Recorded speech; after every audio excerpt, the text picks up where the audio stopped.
Representative Wingard. Thank you, Mr. Speaker. Colleagues, I wish I could be as enthusiastic about today's work product. I'm not going to pick on any particular bills except to say that it can become very easy in this room to become insulated from what is going on in Oregon for our constituents, from Portland to Klamath Falls, from Burns to pick your coastal city, Seaside. This year, in this calendar year, 2010, 100,000 of our constituents are going to run out of unemployment benefits. Times are very, very tough out there, probably tougher than most people living in our state have ever personally experienced before. It is difficult out there. In my own community, we have a significant corporate headquarters movie gallery that has gone into Chapter 11. There are a few hundred employees located at that facility. In Wilsonville is also a 17% commercial vacancy rate, which is not unusual. I'm sure most of you can find similar commercial vacancy rates in your own communities.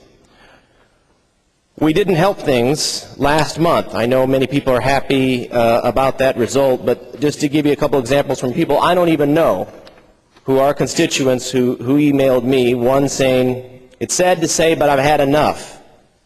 We have a small manufacturing business in Hillsboro, and the passage of 66 and 67 have made me realize that Oregon is no longer where I want to do business.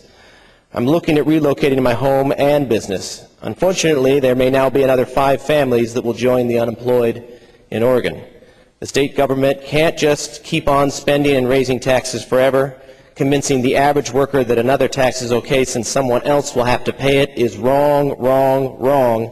This is not a business-friendly state."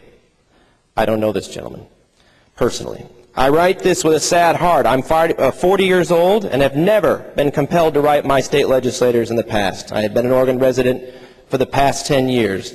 I believe in paying my fair share in taxes, but the recent passage of 66 and 67 is my breaking point. I am among the 3% affected by 66. I just did my taxes last night and owe an additional $1,500 on top of the $26,000 already withheld. I'm fortunate enough to be in a position to actually do something about it. I chose to live in Oregon. I operate out of my house, but most of the region I cover is the state of Washington. He's making the decision to relocate to Washington, where most of his customers are. Colleagues, I know you all know of examples like that. I am pleading with you on behalf of the citizens of this state in the few days that we have left in this session to do something. If you don't like the Main Street program, come up with something else. But we have got to do something to help people find jobs in this state. Further remonstrances?